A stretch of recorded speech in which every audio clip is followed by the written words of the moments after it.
प्रकार भगवान के वचन सुनकर अर्जुन बोला, हे भगवान, मुझ पर कृपा करने के लिए आपने जो परम गोपनीय अध्यात्म उपदेश किया है उससे मेरा अज्ञान नष्ट हो गया। मैंने चराचर जगत की उत्पत्ति और प्रलय आपसे विस्तार पूर्वक जान लिए हैं और आपका अविनाशी महात्म्य भी सुन लिया है। हे परमेश्वर, आप अपने को जैसा बताते हैं वह ठीक है, परंतु हे पुरुषोत्तम, मेरी इच्छा है कि आपका ईश्वरीय रूप में प्रत्यक्ष देखूं। यदि आप समझते हैं कि मैं उस रूप को देख सकता हूँ तो हे योगेश्वरी, कृपया अपने उस अविनाशी रूप के दर्शन कराइए।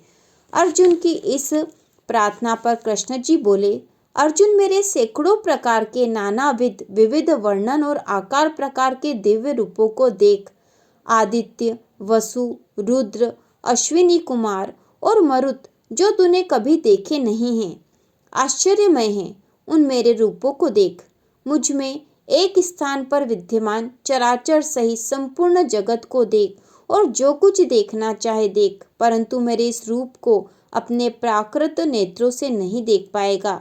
इसलिए मैं तुझे दिव्य चक्षु प्रदान करता हूँ, उनसे मेरे ईश्वरीय प्रभाव को देख सकेगा। संजय बोला, हे राजन, महायोगेश्वर, सब पापों के अविनाशी भगवान ने यह कहकर अर्जुन को ऐश्वर्य युक्त दिव्य रूप दिखाया।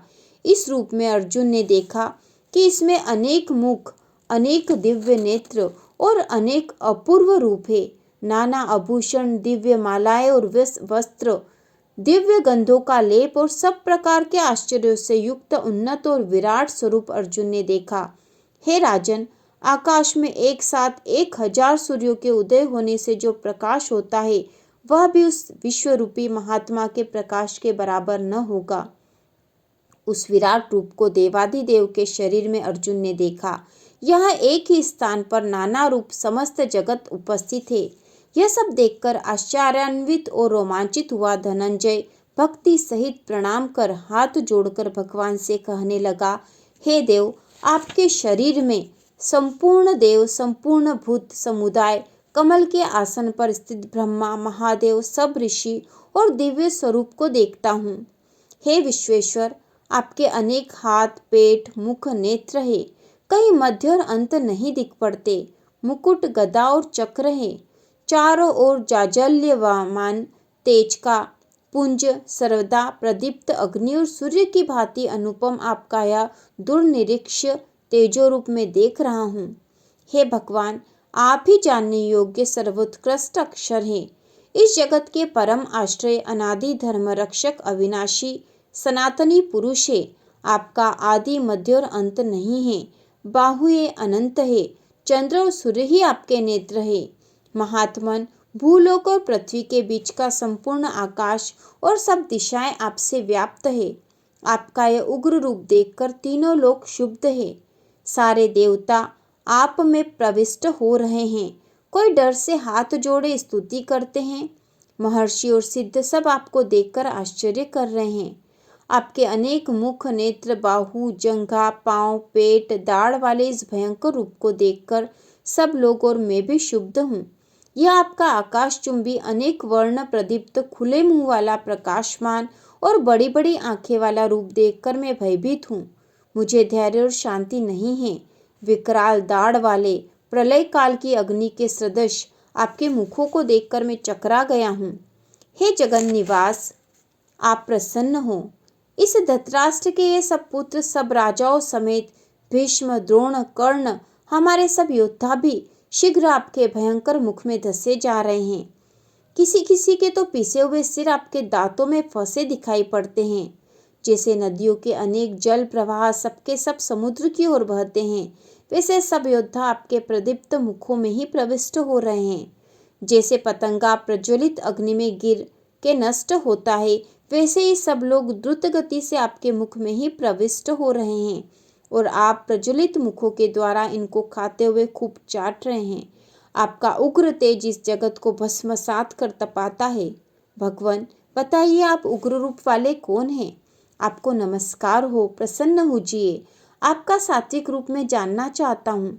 आपकी प्रवृत्ति को मैं नहीं जानता। श्री कृष्ण ने अर्जुन को उग्र रूप की व्याख्या करते हुए बताया, मैं लोगों का नाश करने वाला बड़ा हुआ महाकाल हूँ। जो योद्धा सेनाओं में स्थित हैं, वे तेरे युद्ध न करने पर भी न रहेंगे। इनका नाश तो अवश्यंभावी है। इसलिए अर्जुन, कमर कस, कीर्ति कमा, शत्रुओं को जीतकर समस्त राज्य का भोग करना। इनका नाश तो मेरे द्वारा पहले ही हो चुका है। केवल निमित्त बन। द्रोण, भीष्म, जयद्रथ, कर्ण और अन्य वीर योद्धा मेरे द्वारा मरे हुए हैं। उन्हें तू मार। इसमें शोक करने की आवश्यकता नहीं। युद्ध कर, युद्ध में दुश्मनों को जीतेगा। संजय ने कहा। कृष्ण जी की वाणी सुनकर अर्जुन ने हाथ जोड़ लिए। यह कांपता हुआ, डरता हुआ श्री कृष्ण को प्रणाम कर बोला, हे अंतर्यामिन, आपके कीर्तन से जो लोग प्रसन्न और दत्तचित्त होते हैं वह ठीक ही है। राक्षस डरकर भागते हैं, सिद्ध लोग नमस्कार करते हैं। आप ब्रह्मा के भी आदिकर्ता और बड़े हैं, फिर आपको नमस्कार कैसे न करें। हे अनंत देवेश, जगन्निवास, सत असत और इनसे भी उत्कृष्ट जो कुछ है वह आप ही है। आप आदि देव, सनातन मनुष्य हैं। आप इस जगत के परम आश्रय, जानने योग्य और प्रत्यक्ष उत्कृष्ट हैं। हे अनंत रूप, आपसे यह सारा जगत व्याप्त है। वायु, यम, अग्नि, वरुण, चंद्र और ब्रह्मा सब आपके ही रूप है। आपको हजारों बार नमस्कार हो। आपको आगे पीछे सब और नमस्कार हो। आप अनंत पराक्रमशाली है। आप सब में व्याप्त अतएव सर्वरूप है। आपके मित्र बनाकर आपकी इस महिमा को न जानते हुए भूल से आप प्रेम से कभी कृष्ण, यादव, सखा आदि नामों से जो संबोधन किया है और खान पान, शैया, आसन, भोजन आदि के अवसर पर हंसी हंसी में आपका जो अपमान किया है, सबके सम्मुख अथवा अकेले में किया है, हे अमित प्रभावशालीन, आपसे मैं उसके लिए क्षमा मांगता हूँ। हे विश्वेश्वर, आप इस चराचर लोक के जनक, पूज्य और गुरु हैं। तीनों लोकों में आपके बराबर कोई अधिक तो कैसे हो। इसलिए आपके चरणों में शरीर रखकर आप स्तुतियों परमेश्वर को प्रसन्न करता हूँ। हे देव, जैसे पिता पुत्र के, सखा स्वसखा के और पति स्त्री के अपराधों को क्षमा कर देता है, वैसे ही आप मेरे अपराधों को क्षमा करें। हे जगन्निवास, देवाधिदेव, आपके इस अदृष्ट रूप को देखकर मैं व्याकुल भी हूँ। अतएव प्रसन्न होकर आप मुझे पहला रूप ही दिखाइए। हे सहस्त्रबाहु भगवान, मुकुट, गदा, चक्र आदि युक्त आप चतुर्भुज रूप में प्रकट होजिए। अर्जुन की इस प्रार्थना पर भगवान कृष्ण ने कहा, हे अर्जुन, मैंने प्रसन्न होकर अपने प्रभाव से तुझे उत्कृष्ट तेजोमय अन्नव्रत सबका आदिभूत रूप दिखाया है। इसे मेरे सिवा और किसी ने नहीं देखा। मृत्युलोक में वेद पढ़ने, यज्ञ, अध्ययन, दान करने आदि क्रियाओं व उग्र तपों से भी मुझे इस रूप में कोई नहीं देख सकता है। मेरे इस डरावने रूप को देखकर डरने और मूर्छित होने की आवश्यकता नहीं। यह मेरा पहला रूप देख। संजय बोला। कृष्ण भगवान ने अर्जुन से यह कहकर फिर अपना स्वरूप दिखाया और सौम्य मूर्ति होकर अर्जुन को बार बार धीरज बंधाया। तब अर्जुन बोला, हे भगवान, आपके इस शांत मनुष्य रूप को देखकर मैं होश में आया हूँ और मुझे शांति मिली है।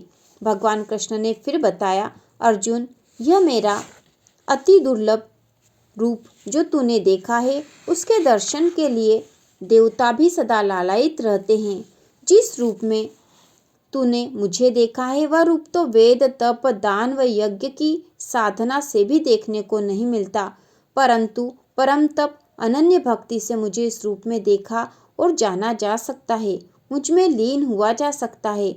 जो मनुष्य सब कुछ मेरा समझता हुआ यज्ञ, दान, तप आदि कर्तव्य कर्म करता है, मेरा भक्त है, किसी प्राणी से द्वेष नहीं रखता है, सर्वत्र आसक्ति रहित है, वह मुझको प्राप्त होता है।